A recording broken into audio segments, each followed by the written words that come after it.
Company के IPO के दिन पूरे शहर की हर एलईडी स्क्रीन पर बाई निंगबिन का कन्फेशन चल रहा था। मैं अपनी बेजान टांगों को छूते हुए मुस्कुरा रहा था, लेकिन तभी उसकी असिस्टेंट ने जो फोटोज भेजी, उनमें वो बेडरूम सीलिंग लाइट दिखी जो मैंने खुद अपने हाथों से लगाई थी। उस वेनिस क्रिस्टल शैंडलियर के नीचे वो किसी और मर्द के साथ हाथों में हाथ डाले खड़ी थी। उस रात मैंने 3 गुना डोज पेन किलर्स निकल लिए और होश खोने से पहले सिस्टम रिकॉल बटन दबा दिया। सिस्टम, मैं इस दुनिया से डिसअपियर होने की रिक्वेस्ट कर रहा हूं। मैं घर जाना चाहता हूं, नहीं चाहता कि मेरी वजह से उसकी लाइफ और बर्बाद हो। होस्ट, क्या आप कंफर्म करना चाहते हैं? एक बार कंफर्म हो गया तो 3 दिन बाद इस दुनिया में आपका हर निशान मिट जाएगा। सब आपको भूल जाएंगे, सिर्फ आपकी वाइफ बाय निंगबिन को छोड़कर। मैंने आंखें बंद कर लीं और बर्फ के ठंडे टुकड़ों को अपने चेहरे पर पिघलने दिया। हाँ, कंफर्म है। सिस्टम डिटेक्ट कर रहा है, बाय निंगबिन होस्ट के बच्चे की मां बनने वाली है। कंफर्म होने पर बच्चा भी इरेज हो जाएगा। हाँ, कंफर्म है। बच्चे को भी इरेज करो। ये कहते वक्त भी आंसू रोक नहीं पाया। वो आंसू गिरे और दिल बेतहाशा दर्द करने लगा। मैं एक अटैकर हूं। बाय निंगबिन की उस किताब में लिखी तबाही देखकर तड़प उठा था, इसीलिए इस दुनिया में आया था। ओरिजिनल स्टोरी में वो अपने करियर की पीक पर थी जब मेल लीड ने उसे बर्बाद कर दिया, सब कुछ छीन लिया, रेपुटेशन खत्म कर दी। ये सब रोकने के लिए मैंने 7 साल की उम्र में एक अनाथ बच्चे के रूप में एंट्री ली, सिर्फ इसलिए कि उसके साथ बड़ा हो सकूं, कंधे से कंधा मिलाकर चल सकूं, जीरो से शुरू करके सक्सेस तक पहुंच सकूं। 16 साल में मैंने उसे हर बार मेल लीड से मिलने से बचाए रखा। प्लान था मिशन कंप्लीट होने पर करोड़ों के रिवॉर्ड लेकर चला जाऊंगा, लेकिन रोज उसकी आंखों में जो रोशनी मेरे लिए थी, वो देखकर मैं पूरी तरह डूब गया। आज भी याद है, आईपीओ के दिन पूरे शहर की जाइंट स्क्रीन्स पर बाय निंगबिन वाइफ का इंटरव्यू लूप हो रहा था। चैनशी ग्रुप का नाम मेरे हस्बैंड के नाम पर रखा है। ये वो प्रॉमिस था जो मैंने उनसे किया था। बाय निंगबिन सच में मुझसे प्यार करती थी। आईपीओ के दिन उसने अपनी सारी प्रॉपर्टी और शेयर्स मेरे नाम पर कर दिए। रिपोर्टर के सवाल पर वो पहली बार शर्म से लाल हो गई। मेरे लिए चूनान ही मेरी पूरी दुनिया है। हाँ, पूरी दुनिया। कभी मैं भी ऐसा ही सोचता था। इसीलिए मैंने रुकने का फैसला किया। अगर वो मुझे अपनी पूरी दुनिया मानती है तो मैं उसे अकेला कैसे छोड़ सकता था। लेकिन इस दुनिया में रुकना इतना आसान नहीं था। इसकी कीमत थी मेरी दोनों टांगें। तब से व्हील चेयर ही मेरी जिंदगी बन गई। फिर भी बाय निंगबिन ने कभी मुझे इस नज़र से नहीं देखा। हर बड़े डिनर पार्टी में वो खुद मेरी व्हील चेयर पुश करके लाती और गर्व से इंट्रोड्यूस कराती, ये है मेरे हस्बैंड शियाओ चूनान। मुझे पता था वो डरती थी कि मैं खुद को कम समझूंगा, डरती थी कि मैं उसकी सच्चाई पर शक करूंगा, डरती थी कि वो मुझे इस हाल में छोड़ देगी। मैंने कभी शक नहीं किया, लेकिन सच्चाई भी बर्फ की तरह होती है, एक पल में पिघल जाती है। 2 महीने पहले मुझे पता चला कि बाय निंगबिन बाहर किसी मर्द को रख रही है। जब भी वो बोलती इंपॉर्टेंट मीटिंग है, असल में जी बोडा के पास जाती थी। जी बोडा ओरिजिनल स्टोरी का मेल लीड, वो जो 6 साल की उम्र में उसकी जिंदगी में आना था। तो वो मिले ही, बिना साथ के स्ट्रगल के भी, एक नज़र में ही। मैंने व्हील चेयर से बालकनी से अंदर आकर एक फेयरवेल लेटर लिखा। उसमें सब कुछ था, मेरी असलियत, मेरा मकसद और उसका आने वाला फ्यूचर। इस दुनिया में 16 साल, खुद के साथ एक हिसाब करना था। चूनान, क्या लिख रहे हो? बाय निंगबिन दवाई का बोल लेकर आई। देखा कि मेरा मूड ठीक नहीं तो मीठे अंदाज में बोली, आज ऑफिस में थोड़ा काम था इसीलिए देर हो गई, लेकिन तुम्हारी फेवरेट मिठाई लाई हूं, दवाई पीकर खाओगे? मैंने दवाई ले ली, उसका झूठ नहीं पकड़ा। दोपहर में ग्रुप मीटिंग थी, बाय निंगबिन नहीं मिली, कॉल्स मेरे पास तक आए। तो काम कहाँ था? चूनान, आज टांगे थोड़ी बेटर हैं? बाय निंगबिन झुककर मसाज करने लगी, पूरी मेहनत से, थोड़ी देर में पसीने से भीग गई। पहले ऐसा देखकर शर्म और प्यार दोनों आते थे, लेकिन अब उसके कंधे पर वो निशान देखकर दिल बैठ गया। जो लम्हे मुझे छू जाते थे, अब उनमें किसी और का रंग मिला हुआ था। मैंने व्हील चेयर पीछे खींची, फेयरवेल लेटर उठाया और हाथ हल्का सा कांप गया। होस्ट, सिस्टम डिटेक्ट कर रहा है कि टारगेट बाय निंगबिन का आपसे प्यार अभी भी 99.99% है। सिस्टम की आवाज मेरे कानों में गूंजती रही और मैंने बस सर हिला दिया। नहीं, मैंने सफेद बर्फ में 100% प्यार देखा है। तो अगर जरा सा भी, बस 0.01% भी अशुद्ध हो तो वो पूरा का पूरा 100% धोखा है। सिस्टम चुप हो गया। शायद उसे भी पता था मैं या तो पूरा चाहता हूं या कुछ नहीं। मैंने एक्टिवेशन कोड निकाला और बेफिक्र अंदाज में बाय निंगबिन को दिया। निंगबिन, ये गिफ्ट है तुम्हारे लिए, लेकिन प्रॉमिस करो 3 दिन बाद खोलोगी। ठीक है, बाय निंगबिन मुस्कुराई, कल हमारी एनिवर्सरी है, मैंने भी तुम्हारे लिए सरप्राइज रखा है। अटैकर फॉर्मली टारगेट को फेयरवेल दे रहा है, 3 दिन बाद ट्रांसफर शुरू। अगले दिन बाई निंगबिन खुशी खुशी मुझे बिस्तर से उठाकर उस छोटे आइलैंड पर ले जाने लगी जहां उसने पहली बार प्रपोज किया था, जिसे अब लोग लव आइलैंड कहते हैं। रास्ते भर वो बोलती रही, आज तुम्हें एक सरप्राइज देना है। होस्ट, सिस्टम के अनुसार टारगेट आपको प्रेगनेंसी की खबर देना चाहती हैं। ये सुनकर एक पल के लिए दिल हिला। शादी के बाद से मेरा सपना था उसके और मेरे बच्चे का, क्योंकि वही इस दुनिया में मेरे होने का निशान होता। लेकिन अब जाने दो, दिल फिर बैठ गया। मैंने खिड़की के बाहर देखा, उसकी बात का जवाब नहीं दिया। उसने मेरे एक्साइटेड ना होने को फील किया, फिर भी मुस्कुराकर बोली, क्या हुआ चुनान, रास्ते में झटके से टांगे दर्द कर रही हैं? बाई निंगबिन ने धीरे से मेरी टांगे मसाज की, फिर खुद व्हीलचेयर पुश करके नीचे उतारा। हर काम उतनी ही केयर से जैसे हमेशा करती थी। देखो, बाई सीईओ और उनके हस्बैंड आए हैं। रियल लाइफ में टीवी से भी ज्यादा हैंडसम और रोमांटिक लग रहे हैं। गाड़ी से उतरते ही भीड़ घेर ली। एक यंग कपल आगे आया। बाई सीईओ, हमारी अगले महीने शादी है। क्या आप और योर हस्बैंड हमारी वेडिंग फोटो पर ब्लेसिंग लिखेंगे? सब कहते हैं आप लव गॉडेस हैं। मैं मना करने वाला था, लेकिन बाय निंगबिन पहले ही मुस्कुराते हुए लिख चुकी थी। चुनान, तुम भी कुछ लिखो। उसने पेन और फोटो मेरी तरफ बढ़ाई, आंखों में उम्मीद थी। मैंने देखा उसने लिखा था, आप दोनों भी हमारी तरह हमेशा एक दूसरे से प्यार करते रहें, कभी अलग ना हो। वो वर्ड्स पढ़कर अंदर कुछ उबल आया। मैंने डाई निंगबिन की उम्मीद भरी नजरें देखीं और बस सर हिला दिया। कसमें किसी काम की नहीं होती। सच्चा प्यार दिखाने की जरूरत नहीं होती, बस अगर दिल में सिर्फ वही हो तो साथ हमेशा रहेगा। बाय निंगबिन का चेहरा एक पल के लिए सख्त हो गया। कपल भी ऑकवर्ड होकर एक दूसरे को देखने लगे। लड़के ने कुछ फील किया, सॉरी डिस्टर्ब किया कहकर गर्लफ्रेंड को लेकर चल दिया। चुनान, क्या हुआ? मैंने कुछ गलत किया? शायद उसे अंदाजा हो गया था कि मुझे पता चल गया है। उसकी आंखों में घबराहट और डर था, वो डर कि मैं चला जाऊंगा। कुछ नहीं, आखिरकार मैंने मुंह खोला। बस एक फिल्म के बारे में सोच रहा था। बाय निंगबिन ने राहत की सांस ली। कौन सी फिल्म? जिसमें फीमेल लीड पहले मेल लीड को बहुत प्यार करती थी, लेकिन बाद में वो बदल गई और छुपाती रही। मैं चुपचाप बाय निंगबिन का चेहरा देखता रहा, हर एक छोटी से छोटी एक्सप्रेशन। निंगबिन, अगर एक दिन तुम बदल जाओ? कभी नहीं, वो तुरंत बोल पड़ी, जैसे ये सुन भी नहीं सकती। चूनान, इस जिंदगी में सबसे ज्यादा प्यार मैं तुमसे करती हूं। दुनिया की सारी औरतें धोखा दे दें, मैं नहीं दूंगी। मैं तुम्हारे बिना नहीं रह सकती। उस एक पल में दिल में जैसे तीर चुभा और अगले ही सेकंड उसका चेहरा बदल गया। अचानक नाक से खून बहने लगा। मैं व्हीलचेयर से सीधा जमीन पर गिर गया। सिस्टम अलर्ट, होस्ट के जाने की प्रोसेस शुरू होने के कारण बॉडी फंक्शंस कमजोर हो रहे हैं। बचा हुआ समय 2 दिन। चुनान, क्या हुआ? हॉस्पिटल चलते हैं अभी। बाय निंगबिन की आवाज कांप रही थी। उसने मेरा हाथ कसकर पकड़ लिया। बड़े बड़े आंसू कलाई पर गिरे, नाक से खून रुक नहीं रहा था। वो पूरी तरह घबरा गई, मुझे बाहों में खींच लिया और बार बार किस करती रही। चूनान, क्या हुआ तुम्हें? मुझे डराओ मत, हॉस्पिटल चलते हैं ना। मैं नहीं बदलूंगी, कभी नहीं बदलूंगी। ज्यादा मत सोचो, मुझ पर भरोसा करो प्लीज। हॉस्पिटल में बाय निंगबिन ने जिद करके फुल बॉडी चेकअप करवाया। इतनी बड़ी बिलियनर खुद भागकर रजिस्ट्रेशन काउंटर गई, दवाई लाई, बिना थके सब किया। मैं व्हीलचेयर पर बैठकर उसे देखता रहा। दिल में कुछ ऐसा था जिसे शब्दों में नहीं कह सकता। तभी किसी ने जोर से धक्का मारा। मैं व्हीलचेयर समेत गिर गया। बेजान टांगें डोर फ्रेम से टकराईं। एक अजीब सी सेंसेशन हुई। सॉरी यार। अरे झाओ साहब, आप हैं? बाई सीईओ से अर्जेंट साइन करवाना था, ध्यान नहीं रहा। मैंने नजर उठाई, सामने एक शख्स खड़ा था। उसे पहले कभी नहीं देखा था, लेकिन उसकी नोज और वो बेपरवाह नजर, मैं तुरंत समझ गया। ये जी बोडा था, बाई निंगबिन का वो मर्द। ये पहली बार था जब मैं नॉवेल के मेल लीड को सामने से देख रहा था। नीट सूट, कॉन्फिडेंट पॉस्चर, बिल्कुल वैसा जैसा किताब में था। ओरिजिनल स्टोरी में वो बाय निंगबिन का बचपन का साथी था। उसके लिए सब कुछ किया, लेकिन आईपीओ से एक दिन पहले सब पैसे लेकर गायब हो गया। बाय निंगबिन पूरी तरह टूट गई, सालों बाद उठी।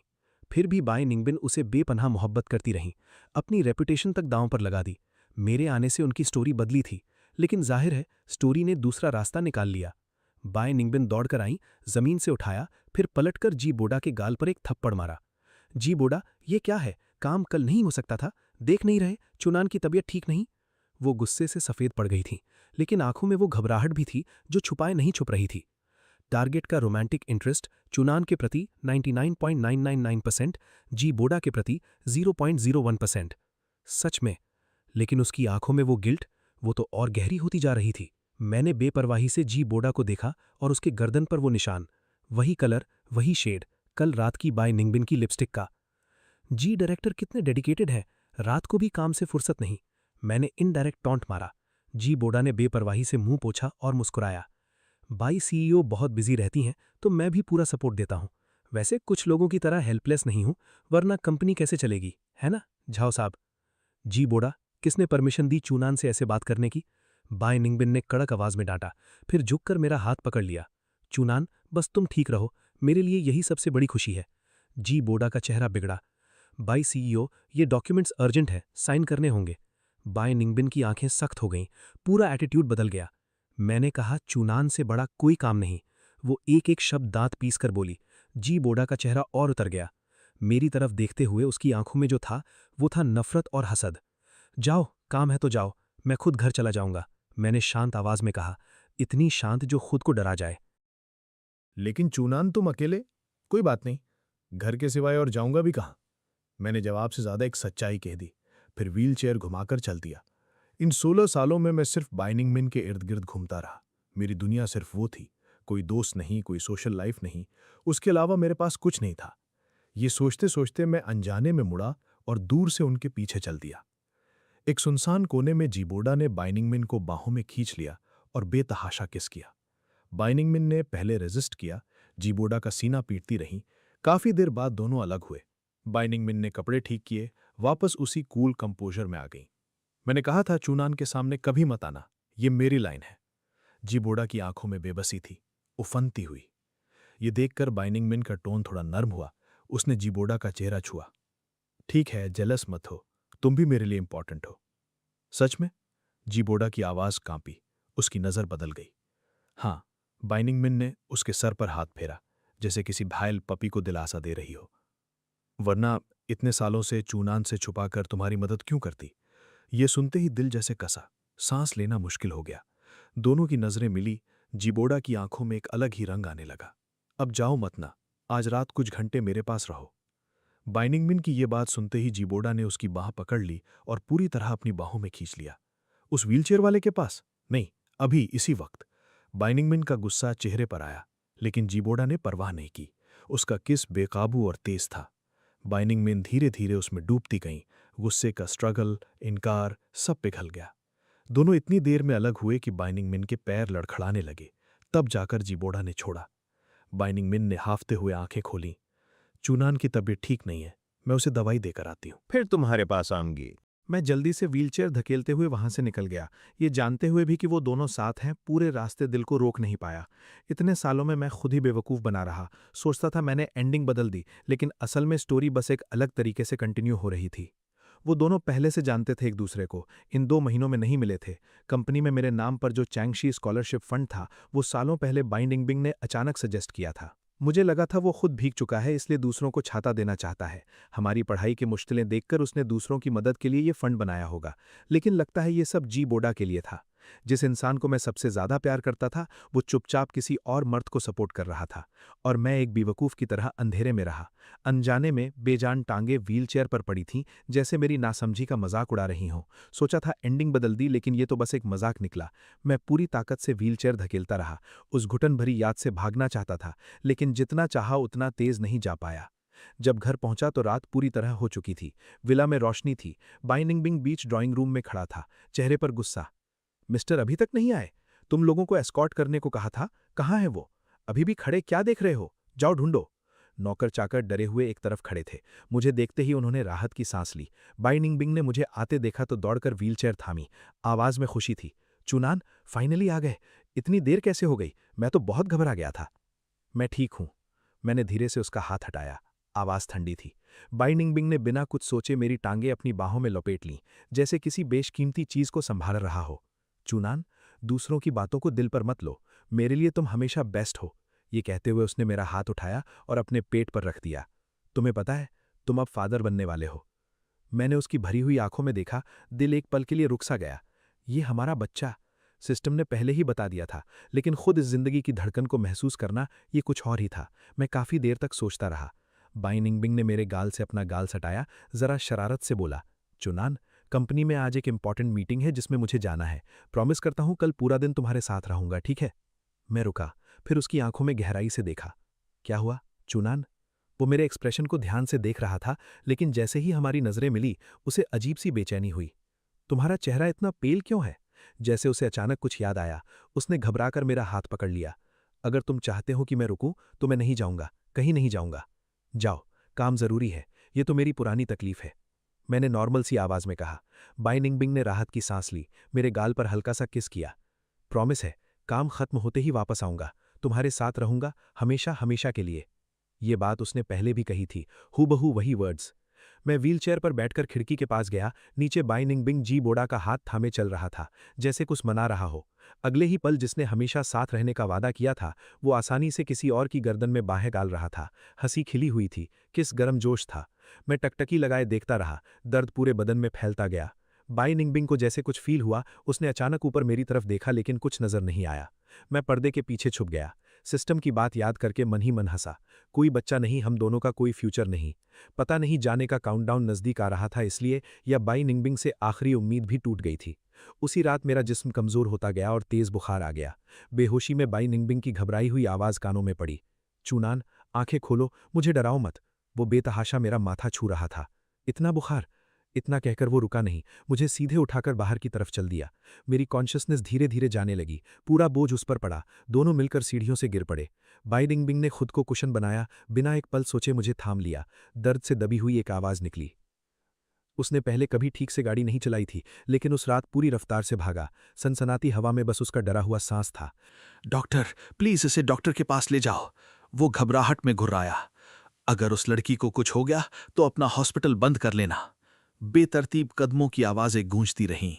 अफरा तफरी के बीच मैंने मुश्किल से आंखें खोली। बाई निंगबिंग मेरा हाथ कसकर पकड़े था, आंखें सूजी हुई, लगातार आंसू गिर रहे थे। चूनान, तुम्हें कुछ नहीं होना चाहिए, तुम्हारे बिना मैं जी नहीं सकता। उसके साफ सुथरे कपड़े कीचड़ से भरे थे, टखना सूजा हुआ था, फिर भी वो जगह नहीं छोड़ रहा था। परसों तुम्हारा बर्थडे है, हमारे छोटे से आइलैंड पर नए फूल खिले हैं, मैं तुम्हें दिखाने ले जाऊंगा, चलोगे? नहीं देख पाऊंगा, परसों तो मेरे जाने का दिन है। मन में कड़वी हंसी आई और मैं पूरी तरह बेहोश हो गया। जब होश आया तो अगला दिन था, जाने में अब 2 दिन बचे थे। नहीं, बाहर शाम का सूरज देखकर लगा एक ही दिन बचा है। नर्स ने मुझे उठते देखा तो जल्दी से टेम्परेचर लेने आई। चेहरे पर गॉसिप वाली मुस्कान थी। सर, आपकी वाइफ आपसे बहुत केयर करती हैं, कल रात पूरी रात आपके पास बैठी रहीं, कोई भी मना नहीं कर पाया। पसीना पोंछा, दवाई बदली, यहां तक कि ड्रिप की नीडल भी पहले हाथ में गर्म करके लगाई, कहीं आपको ठंड ना लगे। बस अभी उनकी असिस्टेंट आई थी, दोनों जल्दी में निकल गए। क्या मैं उन्हें कॉल करूं? मैंने सिर हिलाया। नहीं। नर्स के जाने के बाद मैं मुश्किल से उठा, दरवाजे तक जाकर थोड़ी ताज़ी हवा लेना चाहता था, लेकिन जैसे ही दरवाज़ा खोला, कॉरिडोर से झगड़े की आवाज़ आई। बाई निंगबिंग और जी बोडा थे। तुम यहाँ क्यों आए? बाई निंगबिंग ने आवाज़ दबाई, शायद मेरी नींद न टूटे। तुमने प्रॉमिस किया था आज मेरे माँ बाप की कब्र पर साथ चलोगे। जी बोडा ने बेचारगी से सिर झुका लिया, जैसे कोई छोड़ा हुआ बेचारा। बाई निंगबिंग ने बेचैनी से माथे पर बल डाले। जी बोडा कुछ और कहने वाला था, लेकिन अचानक दरवाजे पर मुझे देखकर उसका चेहरा बदल गया। क्या हुआ? बाई निंगबिंग उसकी नज़र के पीछे मुड़ना चाहता था, तभी जी बोडा ने उसे खींचकर पकड़ लिया। ठीक है, अगर तुम खुश नहीं हो तो मत जाओ। निंगबिंग, माफ करो मेरी जिद को, बस बहुत प्यार है तुमसे, इसलिए हमेशा तुम्हारे पास रहती हूं। जी बोडा, तुम मुझे दर्द दे रहे हो। बाई निंगबिंग ने जोर से छुड़ाने की कोशिश की, लेकिन जी बोडा और करीब आता गया। फिर मेरी तरफ एक नजर डाली और वो आवाज तीनों को सुनाई दे जाए इतनी ऊंची बोला, निंगबिंग, तुम जानते हो तुम्हें भी मुझसे प्यार है। बिस्तर पर तुम्हारे एक्सप्रेशन झूठ नहीं बोलते, इसलिए चाहे ये रिश्ता कभी पब्लिक ना हो, मैं जिंदगी भर तैयार हूं। जी बोडा। बाई निंगबिंग ने धकेलना बंद किया, रुककर जी बोडा की तरफ देखा। जी बोडा ने उसे खींचकर फिर से किस करना शुरू कर दिया। मैं दरवाजे पर खड़ा रहा, उनकी गले मिली हुई पीठ देखता रहा। न जाने क्यों इस बार दिल में दर्द नहीं था। मैं अकेले व्हीलचेयर पर वापस वार्ड में आ गया। थोड़ी देर बाद फोन वाइब्रेट हुआ। जी बोडा की तरफ से एक फोटो आई। बाई निंगबिंग नहाने के बाद टावल पकड़े बाल पोंछ रहा था। ये फोटो किस वक्त, किस जगह, किस एंगल से ली गई बताने की जरूरत नहीं। शौचुनान, खड़े भी नहीं हो सकते, तुम सोचते हो तुम निंगबिंग को खुश रख सकते हो? उकसाने वाला मैसेज पढ़कर मैंने क्वाइटली फोन रखा और बेड के पास रखे फूलों से खेलने लगा। कोई फर्क नहीं, एक दिन बाद सब खत्म हो जाएगा। आखिरी वक्त में मैं इस दुनिया से ठीक से विदा लेना चाहता था। वैसे विदा लेने के लिए था भी क्या? बचपन से बाई निंगबिंग के साथ बड़ा हुआ, मेरी दुनिया में बस वही था। सोचकर मैंने डिसाइड किया कि बाई निंगबिंग के दिए हुए गिफ्ट्स उस ऑर्फनेज में डोनेट कर दूंगा जहां मैं पला बड़ा था। यही इस दुनिया में मेरा आखिरी निशान रहेगा। मैंने मन में हंसते हुए प्रिंसिपल को मैसेज किया। प्रिंसिपल, मैं घर जा रहा हूँ, अपने घर। डोनेशन का काम आप संभाल लीजिएगा। फिर लॉयर को कॉल किया, शेयर्स और सारी प्रॉपर्टी बाई निंगमिंग के नाम कर दी। शुरुआत के उन सालों में अंकल चुआन की बदौलत मैंने बहुत कुछ पाया था, लेकिन कंपनी उसी ने खड़ी की थी, उसी को वापस मिलनी चाहिए। इस बार मैं उसकी लाइफ में दखल नहीं देना चाहता। कॉल खत्म होते ही जी बोडा का नया टॉन्ट आ गया। शौ चुनान, मुझे पता है कल तुम्हारा बर्थडे है, बताओ निंगमिंग कल किसके साथ होगा? उसी वक्त वार्ड का दरवाजा बाई निंगमिंग ने जोर से धकेला। आवाज कांप नहीं थी। चुनान, प्रिंसिपल ने कहा तुम जाने वाले हो, कहाँ जाओगे? बाई निंगमिंग की आंखें लाल थीं, मुझे टकटकी लगाए देख रहा था। घबराहट, बेचैनी, डर। बिजनेस ट्रिप पर। मैंने कोई भी बहाना बना दिया, उसकी तरफ देखा नहीं। डरा दिया था। प्रिंसिपल ने कहा तुम वापस नहीं आओगे। बाई निंगमिंग ने राहत की सांस ली। आंखें अभी भी लाल थीं, जैसे डरी हुई छोटी खरगोश। कुछ खाओ, अभी बाहर जाकर तुम्हारी फेवरेट डिश लाई हूं, पीडान लीन मीट कौंजी। ये कहते हुए फ्लास्क से एक बोल में कौंजी डाली, फूंक मार मार कर ठंडी करके मेरे मुंह तक ले आई। मैंने एक घूंट लिया, लेकिन नजर उसकी गर्दन पर पड़ी। वहां एक निशान था। उसे भी जैसे याद आया, उसने जल्दी से कॉलर ऊपर खींचा, नजरें चुराईं। चुनान, मैंने डिस्चार्ज के पेपर्स करवा दिए हैं, बाहर चलते हैं, थोड़ा माइंड फ्रेश होगा। मैंने हाँ में सिर हिलाया, कुछ नहीं बोला। अब कहने को बचा भी क्या था, सब सामने था। सामान पैक ही हो रहा था कि बाई निंगमिंग का फोन वाइब्रेट हुआ। बिना गेस किए पता था जी बोडा था। चुनान, कंपनी में थोड़ा अर्जेंट, जाओ। बाई निंगमिंग की बात बीच में काटी। उसने मेरी तरफ देखा, आंखों में एक पल के लिए घबराहट आई जो शायद उसे खुद भी नहीं दिखी। जाओ। वो अब नहीं रुका, मुड़कर चला गया। उस रात बाई निंगमिंग वापस नहीं आया। बाद में जी बोडा ने बार में दोनों की चीयर्स की फोटो पोस्ट कर दी। अगले दिन बाई निंगमिंग ने कहा इमरजेंसी मीटिंग है। जी बोडा ने कॉन्फ्रेंस रूम में उनकी इंटीमेट फोटो भेज दी। तीसरे दिन बाई निंगमिंग ने कहा सप्लायर से मिलना है। जी बोडा ने बेबी का 4D ultrasound image private message में भेज दिया। चुनान, आज क्लाइंट है, रात को नहीं आ पाऊंगा, खुद का ख्याल रखना। चुनान, इंपॉर्टेंट मीटिंग है, तुम्हारे लिए कौंजी बनाकर टेबल पर रख दी है। चुनान, आज थोड़ा बिजी हूं, कल जरूर तुम्हारे साथ रहूंगा। मैंने सारी चैट हिस्ट्री डिलीट कर दी। दिल राख हो चुका था। तभी बाई निंगमिंग का फिर मैसेज आया। चुनान, कल तुम्हारा बर्थडे है, एजियन आइलैंड पर फ्लावर्स देखने चलते हैं, साथ चलोगे? मैंने रिप्लाई नहीं किया, फोन बंद करके एक तरफ फेंक दिया। सिस्टम की ठंडी आवाज दिमाग में गूंजी। होस्ट की लाइफ काउंटडाउन 24 घंटे। दूसरे दिन यानी मेरी जिंदगी का आखिरी दिन, मैंने ऑनलाइन बेचने के लिए रखी सारी चीजें पैक करके भेज दी। रूम साफ किया, दिल भी साफ कर दिया। बाई निंगमिंग अभी तक नहीं आया था। टीवी ऑन था। न्यूज पर एक मर्द को एजियन आइलैंड में डूबते दिखाया और एक औरत पानी से निकालकर सीपीआर कर रही थी। बूढ़ा, मुझे डराओ मत, तुम्हारे बिना मैं नहीं रह सकती। कैमरा क्लोज हुआ। एक पल में पहचान लिया, वो बाई निंगमिंग थी, और जिसे वो किस कर रही थी वो जी बूढ़ा था। न्यूज जल्दी ही हटा दी गई। अगले ही सेकंड बाई निंगमिंग का कॉल आया। मैंने नहीं उठाया, बजता रहा, फिर खामोश हो गया। वो बहाने अब और नहीं सुनने। मैं व्हीलचेयर पर पहली मुलाकात वाली छोटी सी दुकान पर गया। हम दोनों की फेवरेट 2 बोल बीफ नूडल्स ऑर्डर किए। बेटा, आज अकेले हो, तुम्हारी गर्लफ्रेंड कहाँ है? मैंने शांत स्वर में जवाब दिया, जैसे कोई साधारण बात हो।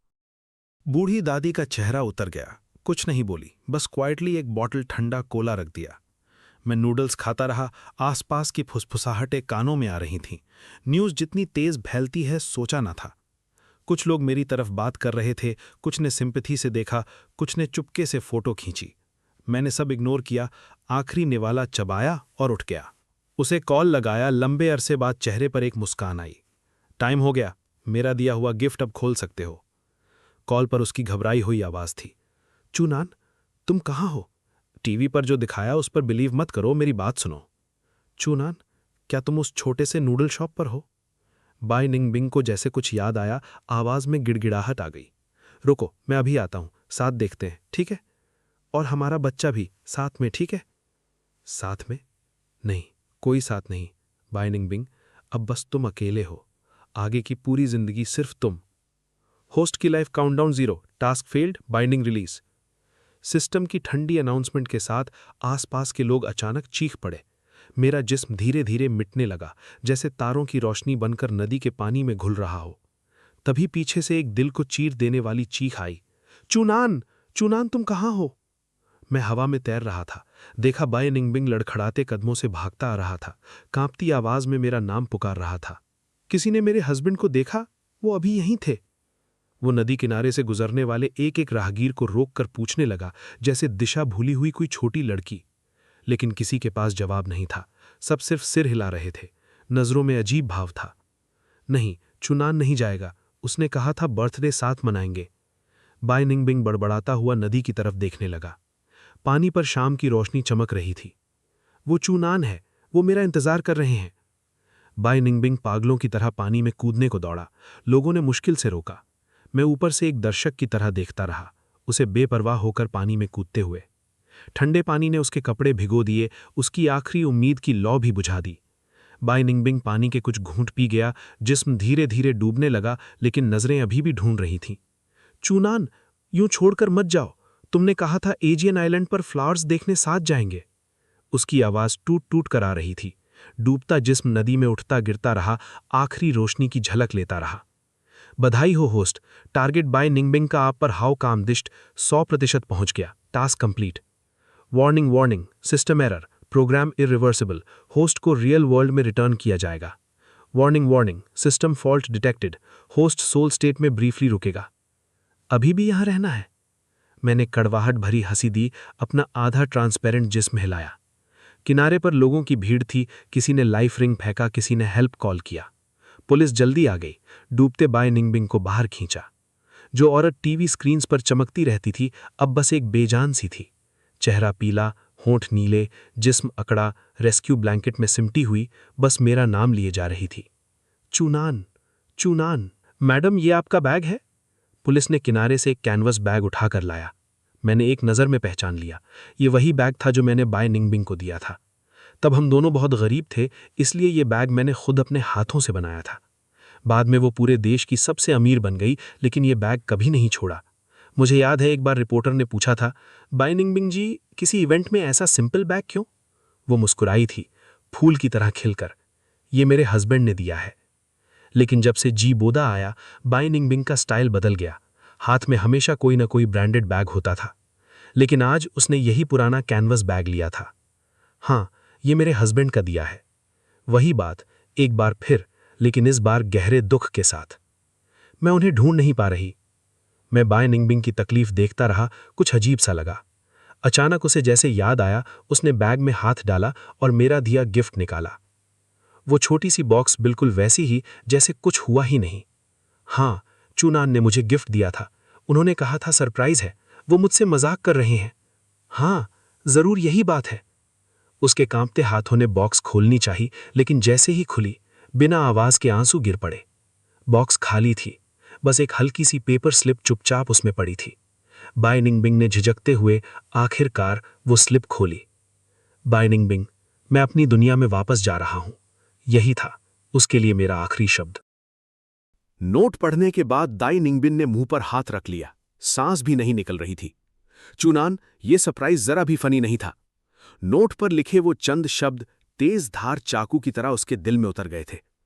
उसे यकीन ही नहीं हो रहा था कि इतनी हार्श और फाइनल वर्ड्स हमेशा से हम्बल रहने वाले मेरे मुंह से निकले हैं। मैं ऊपर हवा में तैर रहा था, नीचे देख रहा था कि बाय निंगबिन जमीन पर बेसुध बैठी है और नोट को थामे सिसक रही है। चूनान, तुम कहाँ वापस जाओगे? तुमने कहा था ना कि मैं ही तुम्हारी दुनिया हूं? वो रो रही थी, लेकिन आंसू नोट पर नहीं गिरने दे रही थी, जैसे डर हो कि उन शब्दों के बीच जो मेरी आखिरी सांस बची है वो कहीं मिट न जाए।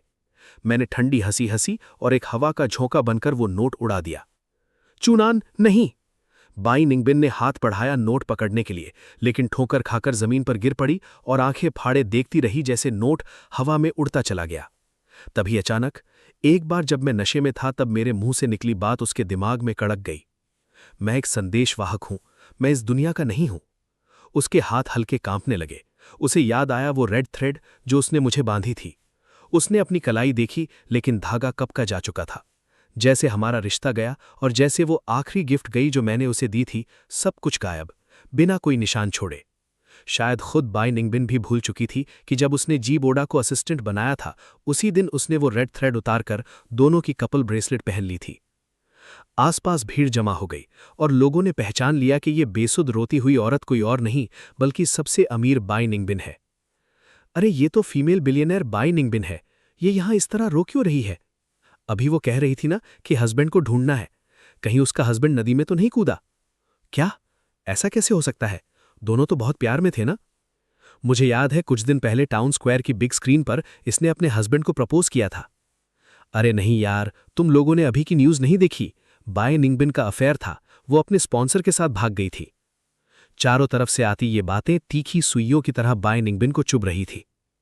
चूनान, ऐसा नहीं है, मैं एक्सप्लेन कर सकती हूं। चूनान! बाय निंगबिन घुटनों पर बैठकर नोट थामे चिल्ला रही थी, गला फट रहा था। जो हमेशा अपनी इमेज का सबसे ज्यादा ख्याल रखती थी, आज पहली बार पब्लिक में इस कदर टूट गई थी। बाई जी, अब क्या एक्सप्लेन करना है? मैं हॉस्पिटल में काम करती हूं, मैंने खुद देखा था उन्हें अपने असिस्टेंट के साथ गले मिलते हुए। ये जानी पहचानी आवाज भीड़ से आई। मैंने ध्यान से देखा तो वो वही कपल था जिनसे एजियन आइलैंड पर मुलाकात हुई थी। उस वक्त सिवाय बाई निंगबिन के बाकी सबको साफ दिख रहा था।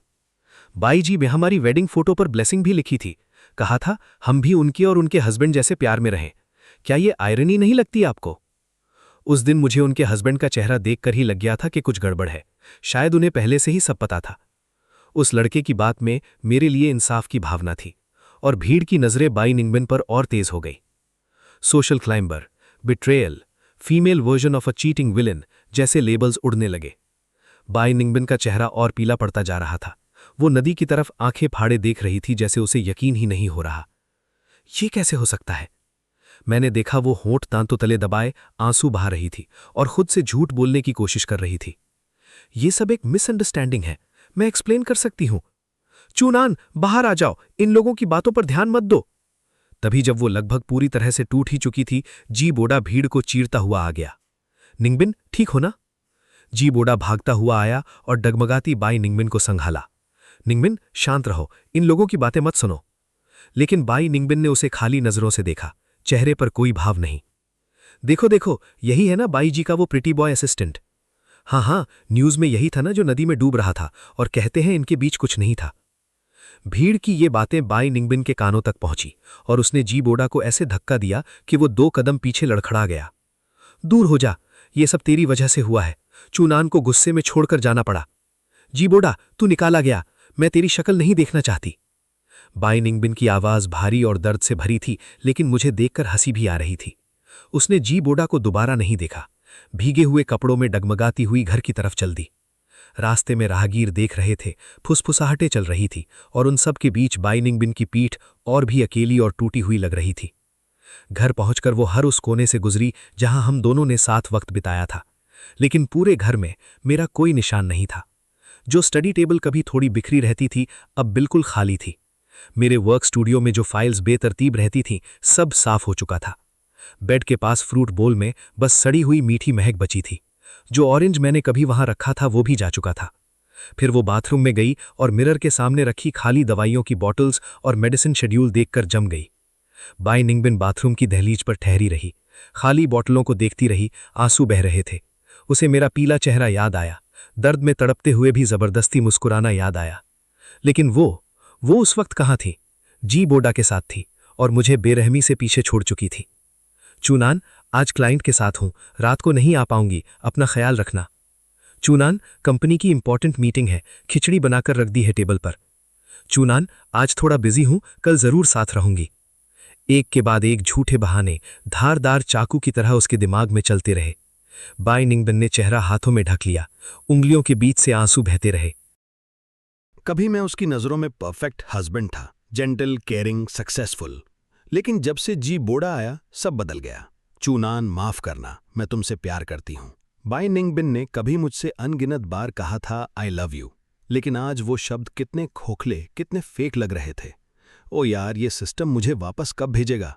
मैं झुंझलाकर बगल का दरवाजा लात मारी। दरवाजा थोड़ा हिल गया। चूनान, क्या तुम वापस आ गए? बाई निंगबिन ने अचानक सिर उठाया, उम्मीद से बेडरूम की तरफ भागी, लेकिन बेडरूम में कोई नहीं था। उसकी नज़र बेड के साइड टेबल पर खाली पड़े फोटो फ्रेम पर पड़ी। सांस रुक सी गई। वो वेडिंग फोटो जो फ्रेम में थी, मैं जला चुका था, जैसे वो रातें जला चुका था जो हमने साथ बिताई थीं। अब कुछ नहीं बचा था, जैसे मैं कभी था ही नहीं। बाई निंगबिन टूटकर बेड के किनारे बैठ गई, फ्रेम को हाथों से सहलाती रही। मैं ऊपर से देख रहा था, चेहरे पर कोई भाव नहीं था। हाँ, हमारा बच्चा, मेरे और चूनान के बच्चे। चूनान को बच्चे बहुत पसंद हैं, वो जरूर वापस आएंगे मेरे पास। ये सोचते ही बाई निंगबिन खुशी में पागल हुई हॉस्पिटल की तरफ भागी। बच्चा नहीं था। मैं भी हवा में उसके साथ हॉस्पिटल तक गया और उसके और पीले पड़ते चेहरे पर नजर टिकाई। ये खबर सुनते ही बाई निंगबिन दीवार से सिर फोड़ने लगी, बेसुध हो गई और इमरजेंसी रूम में गई। मुश्किल से जान बची। जी बोडा सबसे पहले दौड़ता हुआ आया, चेहरे पर गुस्सा था। तुम पागल हो गई हो निंगबिन? उस डिसेबल्ड आदमी के लिए जान देने पर उतारू हो? उसमें क्या था जो इतनी कीमत चुका रही हो? बाई निंगबिन हॉस्पिटल बेड पर लेटी थी, आंखों में एक उदासी उभरी। जी बोडा, एक्टिंग बंद करो। मैंने वो मैसेजेस देखे जो तुमने चू नान को भेजे थे। एक एक वर्ड पढ़ा है मैंने। तुमने जानबूझकर मुझे रोका। तुम्हारी वजह से मेरा चू नान चला गया। एक पल के लिए हवा में सांस रुक सी गई। जी बोडा, मैं अंधी नहीं हूं। इन दिनों तुम कंपनी में चोरी छुपके क्या करते रहे हो मुझे सब पता है। बाई निंगबिन ठंडी हंसी हंसते हुए बोली। जिन आंखों में हमेशा नरमी रहती थी उनमें अब बर्फ जैसी ठंडक थी, जैसे सीधे जी बोडा के अंदर तक देख रही हो। एक पल में जी बोडा का चेहरा एकदम सफेद पड़ गया। ओरिजिनल स्टोरी में जी बोडा ही मेल लीड था। उसने बाई निंगबिन का हर चीज इस्तेमाल किया, बस पावर की टॉप तक पहुंचने के लिए। इस जन्म में मेरी वजह से उनकी ओरिजिनल स्टोरी बदल गई, लेकिन जी बोडा ने हार नहीं मानी। उसने जानबूझकर बाई निंगबिन की असिस्टेंट बनकर कंपनी की सीक्रेट्स चुराईं ताकि खुद आगे बढ़ सके। मैंने कई बार बाई निंगबिन को वार्निंग दी थी, लेकिन उसने हर बार समझा कि मैं इनसिक्योर हो रहा हूं। लेकिन अभी घर पर जब उसने जी बोडा के मेरे नाम मैसेजेस पढ़े, तब जाकर आंखें खुली। इस सच्चाई ने उसकी दुनिया उलट-पुलट कर दी। उसे समझ आया कि वो इस धोखेबाज के लिए अपने सबसे प्यारे इंसान को नज़रअंदाज करती रही। दोनों के बीच एक भयंकर बहस छिड़ गई, जैसे बिना आवाज की लड़ाई, हवा में बारूद की गंध। और मैं बस चुपचाप ये ड्रामा देखता रहा, दोनों को एक दूसरे से उलझते देखता रहा, जैसे कोई कुत्ता अपनी ही पूंछ काट रहा हो। थोड़ी देर में बाई निंगबिन ने जी बोडा को कंपनी से बाहर का रास्ता दिखा दिया, बिना किसी शोर के। जाते जाते जी बोडा ने ठंडी हंसी हंसी। बाई निंगबिन, मुझे निकालने से तुम्हारे दिल की गिल्ट थोड़ी कम होगी? तुम खुद कहाँ बेहतर हो? कंपनी शुरू करने के लिए तुमने उसे भी तो यूज किया था ना। हम दोनों में कोई फर्क नहीं। बात खत्म भी नहीं हुई थी कि रिपोर्टर्स का हुजूम आ गया। कैमराज और लाइट्स ने दोनों की बेइज्जती कायदे से रिकॉर्ड कर ली। जी बोडा भाग कर निकला, लेकिन वो एक बात बाई निंगबिन के सीने में तीर की तरह धस गई। यादों के टुकड़े एक लहर की तरह उसे डुबोने लगे। उसने खुद सुनी अपनी आवाज जब उसने कसम खाई थी, चूनान, मैं जिंदगी भर तुम्हारे साथ रहूंगी। लेकिन वो वादा तोड़ दिया। उसे याद आया ऑर्फनेज में साथ खेलना, स्टार्टअप के लिए रातों को इंस्टेंट नूडल्स खाते हुए जागना, स्पॉटलाइट्स में एक दूसरे की परवाह किए बिना गले मिलना। वो सारी खूबसूरत यादें उसके पछतावे में दूर होती चली गईं। वो खाली नज़रों से लोगों को हटाते हुए उस नदी के किनारे पहुंच गई जहां मैं गायब हुआ था। हवा कानों में चीख रही थी और उसने आखिरी ताकत से नदी में छलांग लगा दी। चूनान, मैं भी आ रही हूं। मैंने कहा था तुम नहीं रहोगे तो मैं अकेले नहीं जीऊंगी। और मैं?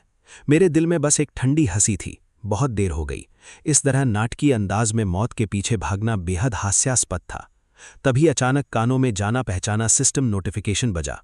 Task complete, system restored, host will now be transferred back to the real world. एक झटके में कॉन्शियसनेस खिंची और मैं उस चेंजिंग सीन से निकलने से पहले ही रियल वर्ल्ड का टच महसूस हो गया। वापस आते ही मेरा पूरा बदन जैसे बिखर गया।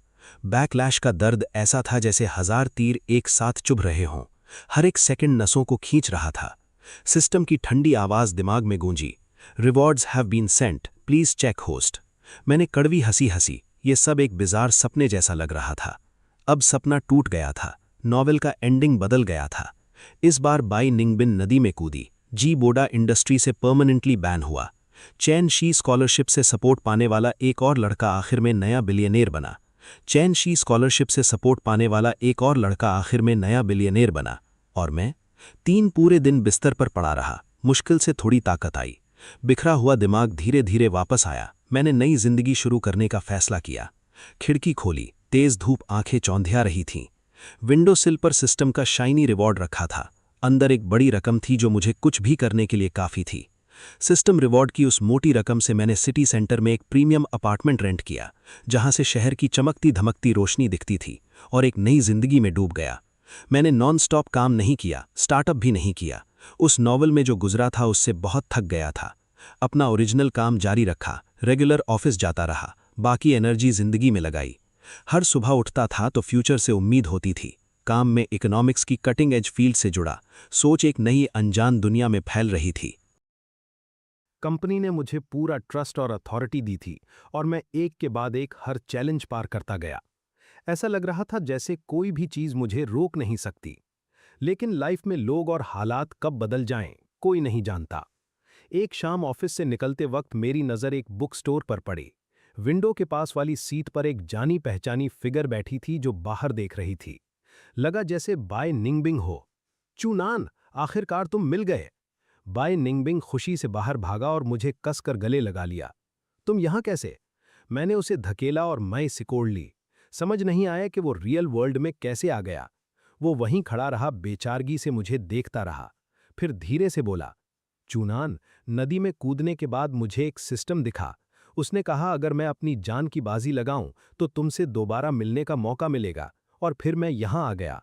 ये सुनकर एक पल के लिए मेरा दिमाग ब्लैंक हो गया। चूनान, मुझे पता है हमारे बीच बहुत सारी मिसअंडरस्टैंडिंग्स हुई हैं। मैं स्टोरी के कंट्रोल में था। मैंने जानबूझकर कुछ नहीं किया। मैं जानता हूं मैंने तुम्हें डिसअपॉइंट किया, लेकिन मैंने तुमसे प्यार करना कभी नहीं छोड़ा। सच में, जिसे मैं लव करता हूं वो तुम हो, हमेशा से तुम ही हो। बाई निंगबिंग की आंखों में सच्चाई थी। उसने अपना दाहिना हाथ उठाया। कलाई पर लाल धागा साफ दिख रहा था। मैंने कहा था ना कि मैं तुम्हें ढूंढ लूंगा। प्लीज मुझे एक चांस दो। मुझे तुम्हारी कमी पूरी करने दो। मुझे तुमसे प्यार करने दो। मैंने उसकी कलाई पर वो चुभता हुआ लाल धागा देखा और मेरा जी मिचला उठा। जान देकर पाया है इसे। बाय निंगबिंग, तुम अब कौन सा ड्रामा कर रहे हो? जब तुम मेरी पीठ पीछे किसी और मर्द के साथ थे, तब कहाँ गया था तुम्हारा प्यार? अब यहां इनोसेंट बनकर क्या साबित करना चाहते हो? ये कहकर मैंने उसकी तरफ एक नज़र भी नहीं डाली और सीधा चला गया। अगले कुछ दिनों में बाय निंगबिंग एकदम चिपकू बन गया, जैसे कोई पीछा ही ना छोड़े। ऑफिस के नीचे मिलता, सोसाइटी के गेट पर मिलता, यहां तक कि जिस जिम में मैं जाता था वहां भी आ धमका। हर बार मिलने पर आंखों में आंसू लेकर रोता रहता, कहता कि जी बो ने उसे धोखे में रखा, उसकी कोई गलती नहीं थी। और ये भी कि मेरे जाने के बाद वो अंदर से टूट गया, बहुत पछतावा हुआ। चूनान, क्या तुम मुझसे इसलिए नाराज हो क्योंकि मैंने हमारे बच्चे की हिफाजत नहीं की? सॉरी, मैं बेकार हूं। चलो हम फिर से एक बच्चा पैदा करते हैं, बहुत सारे बच्चे। बाय निंगबिंग और जोर से रोने लगा। जो इंसान कभी इतना प्राउड और कोल्ड था, वो अब एक बेघर कुत्ते की तरह गिड़गिड़ा रहा था। बाय निंगबिंग को लगा मेरी हंसी का मतलब हाँ है, तो वो और बोल्ड हो गया। वो सारे गिफ्ट्स लाने लगा जो कभी मुझे पसंद थे। यहां तक कि एक रात मेरे अपार्टमेंट के बाहर घुटनों पर बैठकर चिल्लाने लगा कि दरवाज़ा खोलो। नेबर्स ने झांक कर देखना शुरू कर दिया। मेरा ऐसा लगा जैसे मैं किसी सर्कस का मंकी हूं। एम्बैरेसिंग भी था और गुस्सा भी आ रहा था। मैं इतना थक गया कि घर बदल लिया और उससे कांटेक्ट के सारे रास्ते बंद कर दिए। सोचा था बाय निंगबिंग की इस हरासमेंट से छुटकारा मिल जाएगा, लेकिन मैंने इस औरत की क्रेजीनेस को अंडर एस्टिमेट किया। अगली शाम लेट ऑफिस के बाद जब मैं अपार्टमेंट में घुसा, सब अंधेरा था। जैसे ही लाइट जलाने लगा, किसी ने पीछे से कसकर पकड़ लिया। चूनान, मुझे पता था तुम मुझे छोड़कर नहीं जाओगे। बाय निंगबिंग की आवाज में रुलाई थी। उसकी गर्म सांस मेरी गर्दन पर पड़ रही थी। मैंने डिस्गस्ट होकर उसे झटका दिया, लाइट जलाई। उसका वो बेचारगी वाला चेहरा देखकर मन में सिर्फ इरिटेशन आई। बाय निंगबिंग, तुम चाहते क्या हो आखिर? वो धड़ाम से मेरे सामने घुटनों पर गिर गया, रोता रहा, बड़बड़ाता रहा कि स्टोरी ने कंट्रोल किया था, उसके दिल में सिर्फ मैं हूं। उसकी ये हालत देखकर मुझे बस घिन आई। निकल जाओ, मैं तुम्हारा मुंह नहीं देखना चाहता। मैंने दरवाजे की तरफ इशारा करते हुए चिल्लाया। वो नहीं गया, जमीन पर बैठकर रोता रहा। मैंने उसे घसीटकर दरवाजे तक लाया, जोर से बाहर धकेला और दरवाजा बंद कर दिया। अगले कुछ दिन भी बाय निंगबिंग ने हार नहीं मानी। पहले दिन उसने वैसा ही लव ब्रेकफास्ट बनाया जैसा कभी मैं उसके लिए बनाता था, मैंने देखा भी नहीं। स्ट्रीट के आवारा कुत्ते को दे दिया। दूसरे दिन उसने कैंडल लाइट डिनर का प्लान किया। मैंने ऑफिस में इंपॉर्टेंट मीटिंग का एक्सक्यूज देकर पूरी रात वहीं बिता दी। तीसरा दिन और आखिरी दिन, बाय निंगबिंग रोते हुए ढेर सारे फ्रेश फ्लावर्स लेकर आया। मेरा पूरा अपार्टमेंट फ्लावर्स से भर दिया। चूनान, देखो, क्या ये लव आइलैंड के फूलों जैसे नहीं लगते? तुमने प्रॉमिस किया था ना कि हम साथ देखने जाएंगे। वो रोते हुए वीडियो कॉल कर रहा था। मैंने बेसब्री से कॉल काट दी। बहुत देर हो गई। लव आइलैंड के फूल कब के मुरझा चुके हैं। कॉल काटने से 1 सेकंड पहले खिड़की के बाहर बर्फ गिरने लगी और मैंने देखा बाय निंगबिंग तारों की रोशनी में बदलकर ठीक वैसे ही गायब हो गया जैसे कभी मैं हुआ था। ये सपना आखिरकार खत्म हो गया।